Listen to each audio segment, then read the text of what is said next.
This episode of Bonded Voices is brought to you by iCoat Products. iCoat Products make living spaces beautiful with decorative concrete and epoxy products from iCoat. Visit them online at www.icoatproducts.com. Enter the coupon code BV1, Bonded Voices 1, and get 12% off at checkout. Lately, I've been thinking, I want you to be happier. I want you to be happier. So welcome back to Bonded Voices, and this is episode 3 in our episode on dads and men, on as we age and the life we live and the journey we actually take. I'm Ian. This is Loren. And I'm Greg. And we're back. So it's been a little hiatus since episode 2.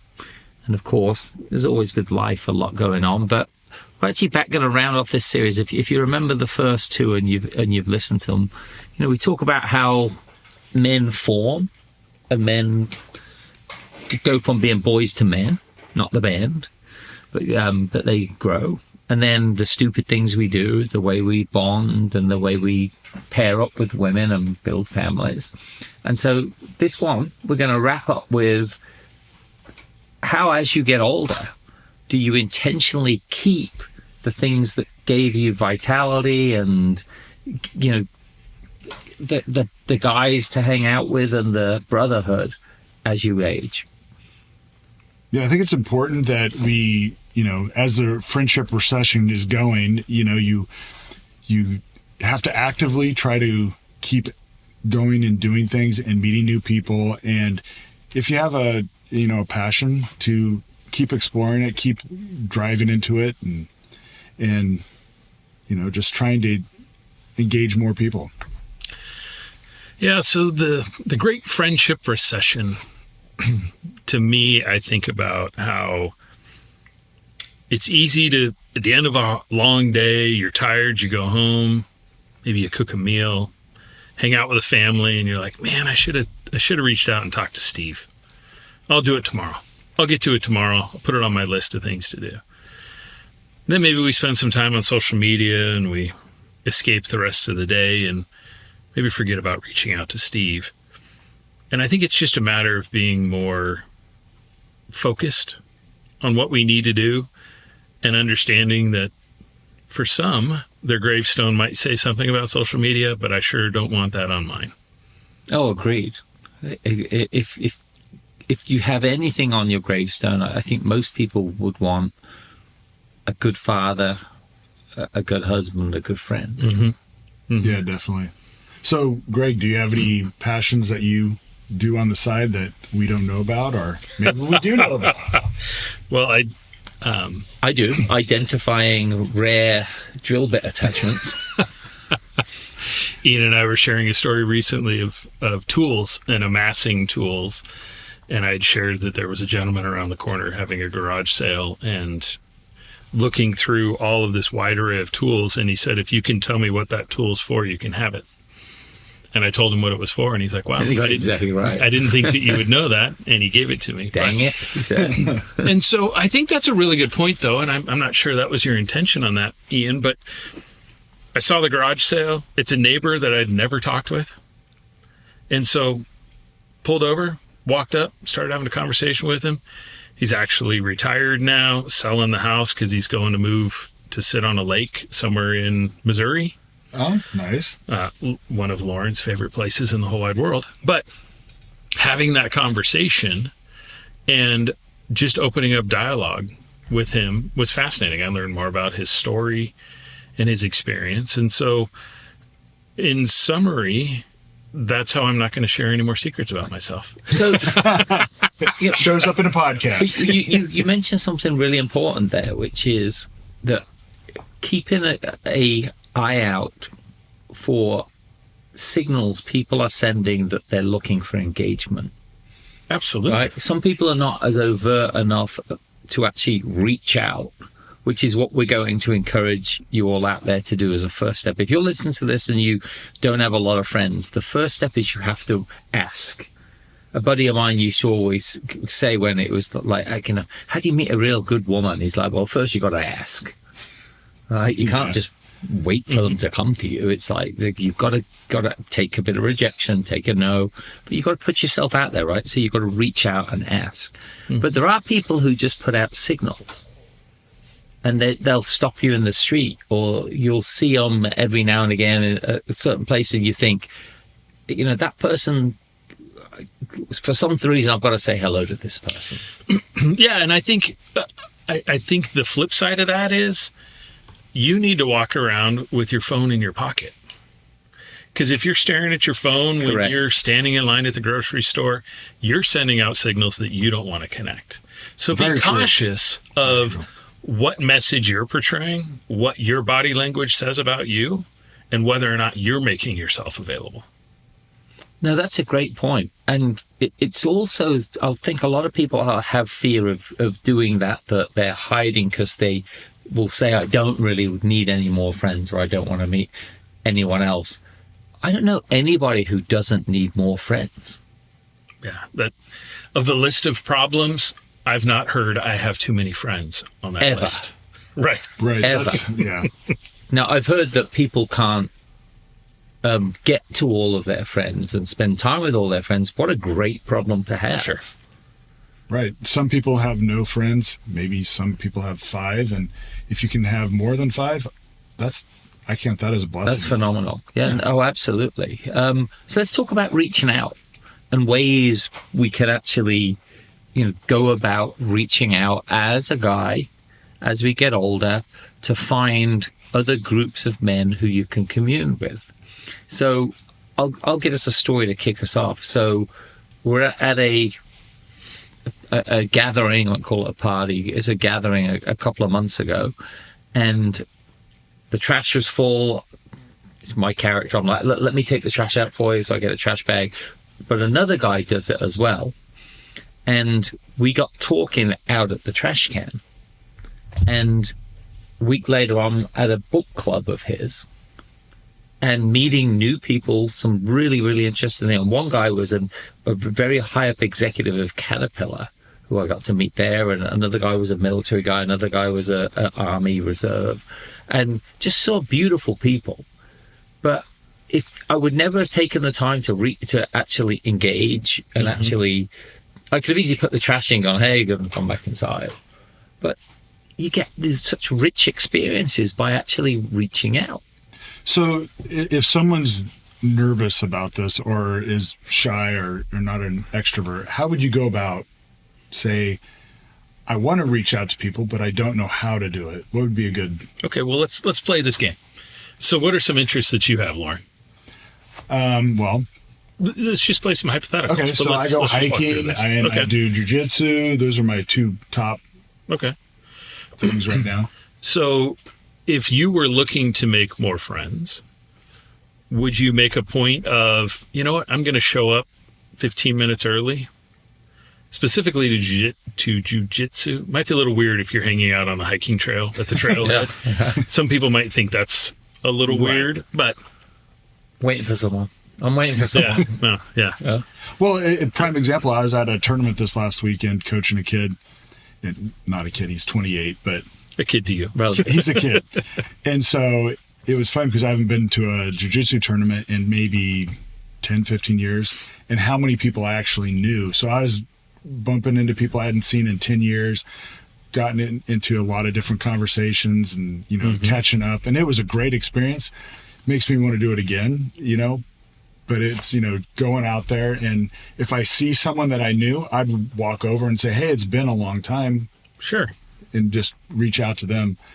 Hard for the introvert to do that. Right. It would be hard for someone like that. So, how could we help someone that's not used to that?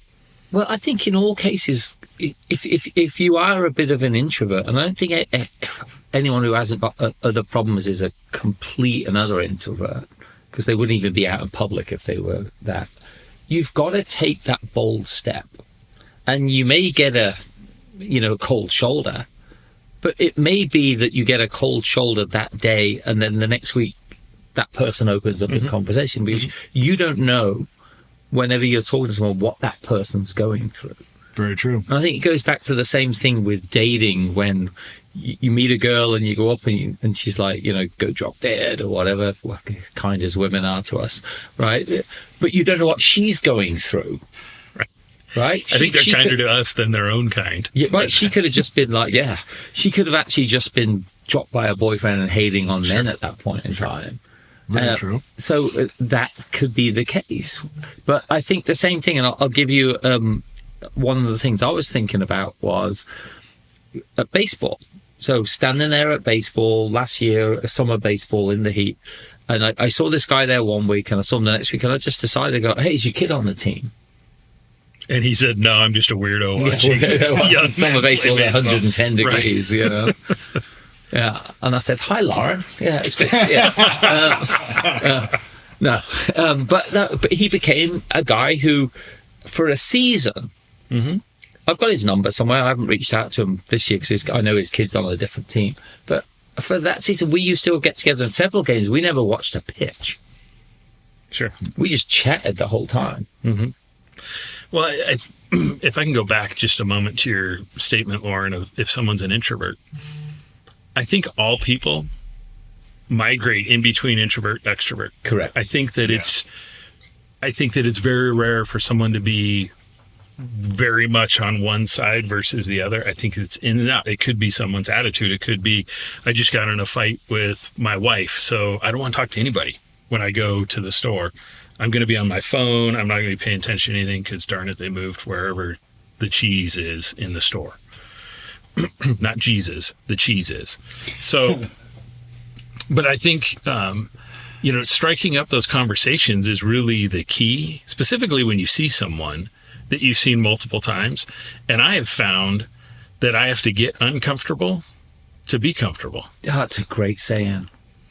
And so That's great. My natural resting state is not to go up and talk to people I don't know, but I will put myself in that situation to stretch. And you never know what's going to happen.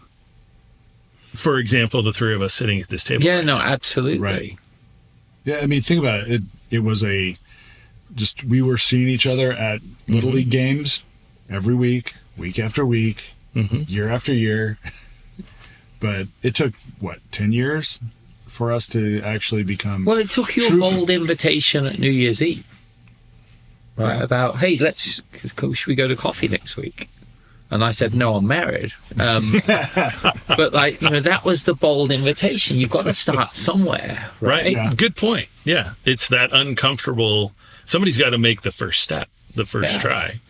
And you went up to the gentleman that you saw last summer and just said, hey, seen you the last few weeks. Which one's your kid? What position does he play? Yeah. And I think that's a great saying. You've got to get uncomfortable to find comfort. And I think we've got a few people we know of who probably could use a bit of that. A little less medication, a little bit more discomfort in their life to find a better place of comfort where they can actually, start richer friendships and having other people feed into them and build on that. So that reach out piece is just really, really important to not fall to fear, because fear just drives you even further into isolation. And be ready for rejection, which is fine. Or people ignoring you. You don't know how many times, before our coffee group got to where it is, our standard core, I would send out 20 text messages the night before. Hey, anyone up for coffee? And we've got a good core of 8 to 10 people that show up every week. But hey, by the way, if you're ever in Phoenix, look us up. Shoot us an email. We'd love to have you join us for coffee. Yeah. Every Wednesday morning. It's been going on since the dawn of time. Well, let's even throw this out. If you Wednesday morning, 7:00, if you're around Paris Baguette in the Scottsdale Promenade, you'll find us. Yeah.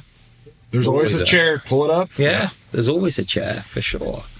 Yes. Okay. So the reach out part, that's really important. So let's also think about a few of these places, right, that are good go-tos. Like, I'll go first. A church group, it'd be a good place. Yeah, I mean, I like old classic cars. So if there's a car show that's regularly going on in your area, or if you like off-roading and there's a shop that attracts a lot of like-minded people where people might hang out, put yourself in the environment that you feel comfortable with some of your hobbies. Yeah, definitely. I don't know a car guy that doesn't like to talk about their car. Right, absolutely. So that's an easy conversation. What would you do? There's going to be people that you work with. I would just reach out to different people in your group at work. So for me, I have a bunch of people that sit around me. I know most of the, I've been going to the new office recently, and so I know a lot of the people now. And it's just random, it'd be like, hey, what are you having for lunch? I see you're eating something. Oh yeah, well, this is what I'm having, what do you think of this? Oh, and we're starting up conversations. I know one of the guys that is in the cube next to me is just moving from San Francisco, not knowing the neighborhood. So I'm explaining neighborhoods. So I didn't want to jump in on this, but I'm going to, because it's a question for you both. Are we in an era where, because of the transient nature of short-term jobs, that people are less into actually making friends because they don't know how long they're going to be? Oh, that's a definite side effect of a consulting type environment and the volatility of the job market, where people are being laid off. Right. Termination Tuesday is a phrase where I work. Yeah. So. Well, I would say that could also be more fuel for the reason to connect with people. Oh, that's a great point too. Because this gentleman that is your cube mate that came in from San Francisco that maybe ends up in Columbus, Ohio before the year's out, but the next time that he's planning on coming through Phoenix, he's going to give you a call and be like, hey, remember I would switch my Doritos for half of a peanut butter and jelly sandwich or whatever you did, like the banter back and forth at lunch. It's building those relationships, and technology has never been more supportive of long distance relationships. A word of caution for everyone out there who, especially if you're a middle-aged man or even older, listening to this and have this idea that you're going to meet a best friend. One, you're not 12 years old anymore, right? And that you become best friends over time. Right. It's like trust. It has to be earned. It's got to be something that's a two-way. You can't just say, oh, I met this guy yesterday and now become my best friend. It's like, no, you haven't, because he's probably going to rip you off if you're that close and you met him yesterday. So it's something that has to be built. But also, don't let the idea of, like we were saying about work, that it could be somebody I don't see in a year because you've got, Termination Tuesday happening. Everything has a season. Mm-hmm. Well, one of the guys from our coffee group, he was terminated on a Termination Tuesday 2 months ago, and he's now part of our coffee group. Yeah, exactly. Yeah. Terminated Tuesday 2 months ago. Yeah. TTT.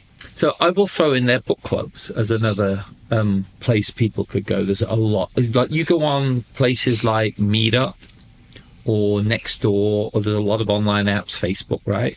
And you can find groups in your local area, and book clubs would be one I would pick. So let's see if we can get two more. Well, just from our coffee group, we'll see people just randomly walk in, kind of milling around, not have a area. We've invited them to join our group. Oh, well, we've got a couple of people in our coffee group, and you can have coffee group as your call. We've had a couple of people who come every couple of months. So for them, that's what that is to them, right? Mm-hmm. So you got to pull one more here, Greg. No pressure. No pressure. What am I pulling here? One more group gathering. Yeah. I'll throw another. Youth sports. There you go. Yeah, youth sports. And because we've even known. What do you mean, the sideline dad? Yeah, sideline dad.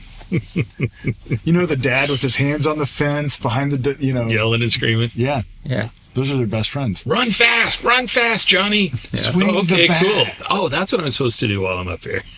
As long as it isn't, is that your kid? No, I don't have any kids on this team. Yeah, I just like chirping blue. Yeah, well, I think that gets back to the shared experiences, which was one of the earlier episodes of this particular series, where many of us reflect back on some of those relationships we might have had in high school or short years after that, and how wonderful they were. And maybe they weren't all that wonderful if we're still not connected with those people, or maybe we've just grown apart. Well, it's just a season as well. Sure. Yeah. And there's nothing wrong with growing apart. No. That you shouldn't look at those and go, oh, that was a failed friendship. No, it's just, it had its time. It blossomed. It went on, and now you're on to other things. Yeah, and I think the comfort, to get back to the sideline dad, it's, what is your environment? Everybody that's listening has a different situation. Maybe it's you're a stay-at-home homemaker and your spouse is the one that's out working all the time. Well, maybe you find other gentlemen that are in the same situation. Yeah.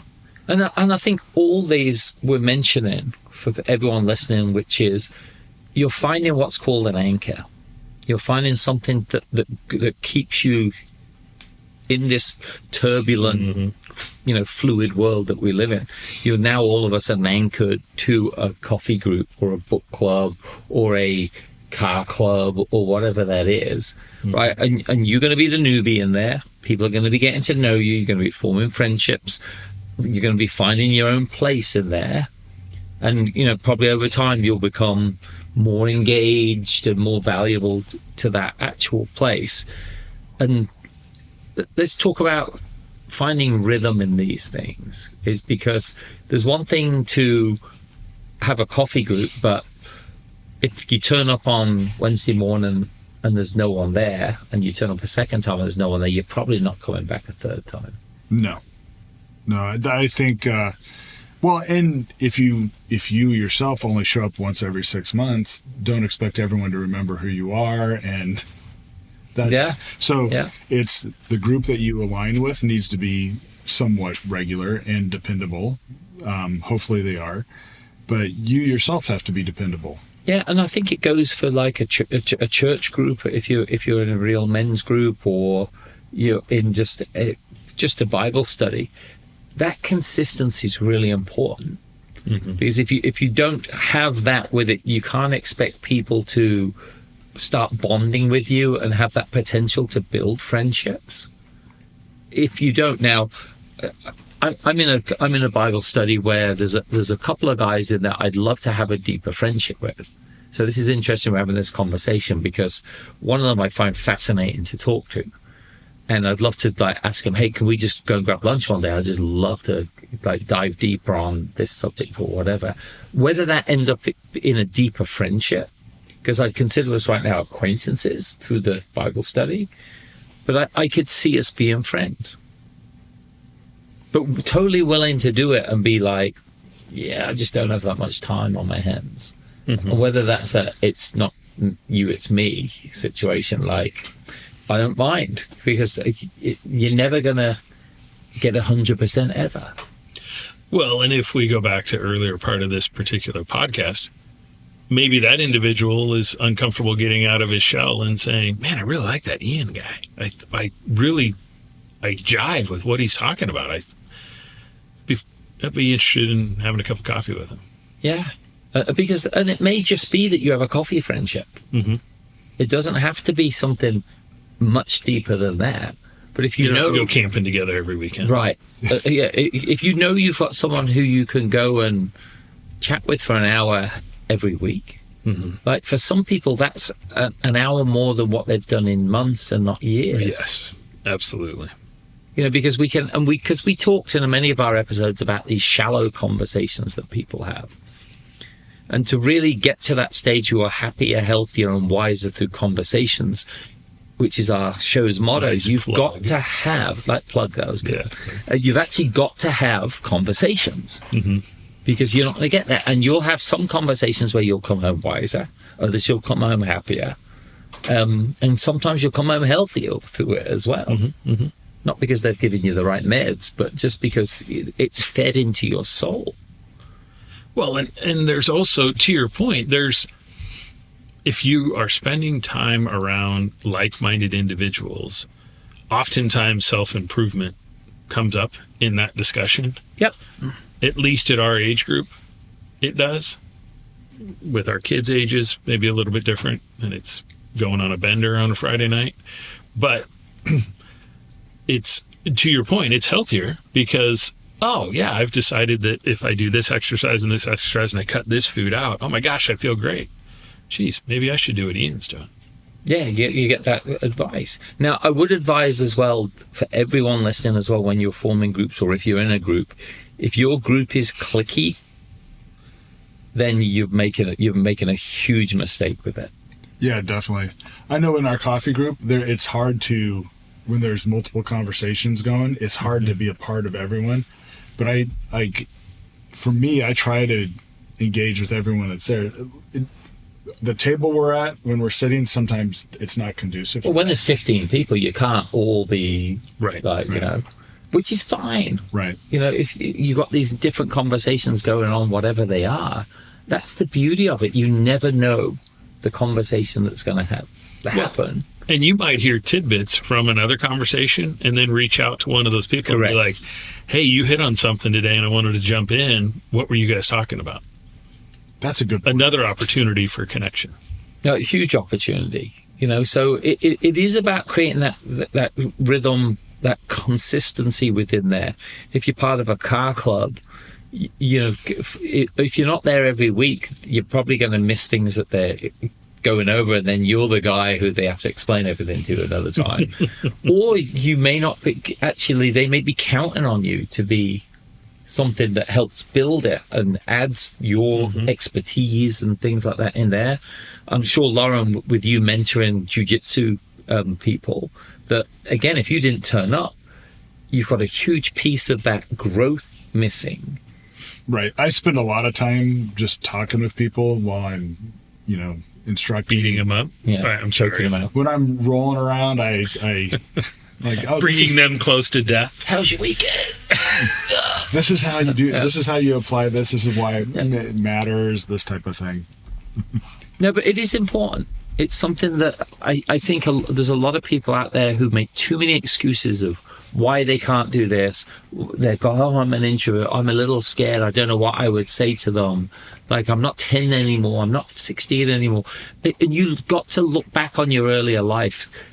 It breaks my heart, especially when I see kids around my kids' age who don't seem to have many friends. Well, it's easy to self-isolate, especially with technology.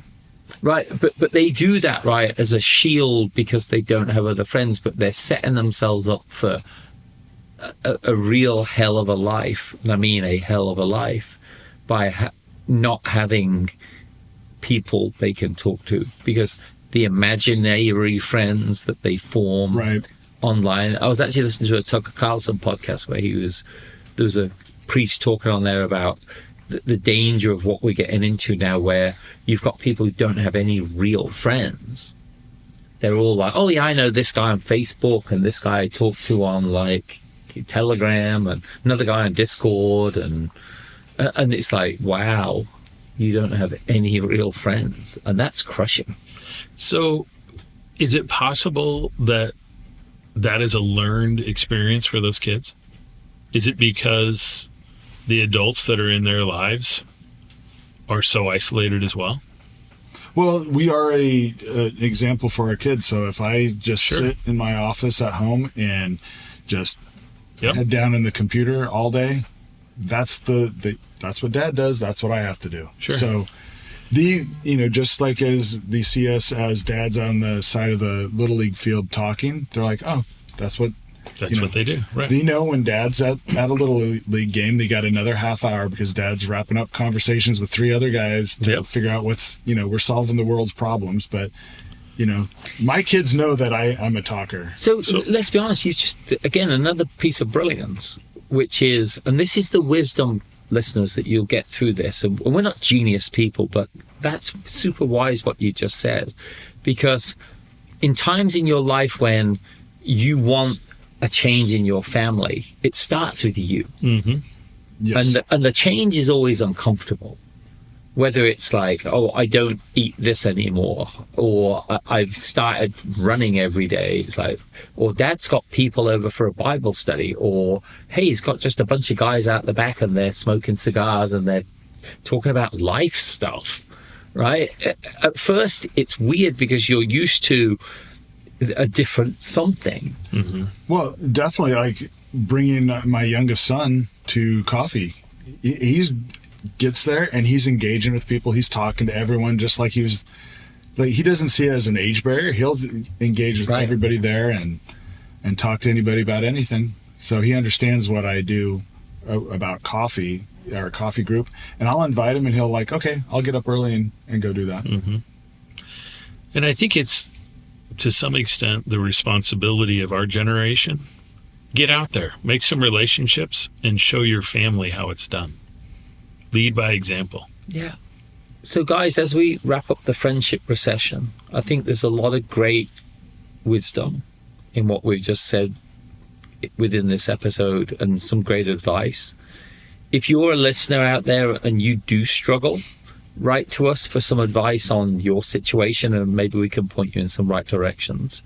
The amazing thing we have with the internet is you don't have to go to the library to research things and look on a pinboard or whatever. It's all right there, a million options of what's available, and not just in bigger cities. These things are available in small towns, small trips, all that sort of thing. It's there. So any final words, friendship recession? Don't be afraid to just reach out. Don't be afraid of rejection. You know, you may reach out to 5 people and only one response. Maybe no one responds, but the next day is another 5 people you just reach out to. Brilliant. Well, and to dovetail into what Loren said, if the situation right now is not a friendship with that person and you make an effort to create a friendship with them and it doesn't get off the ground, then you're no further behind than you were yesterday. Very true. I will end by quoting Greg, be uncomfortable to become comfortable, because having that initial conversation will lead to being healthier, wiser, and just overall just happier because of the conversations you'll have with other men, which is something that all you guys listening out there need more than you know. Mm-hmm. So until next time, I'm Ian. I'm Greg. This is Loren. And we'll see you again on Bonded Voices.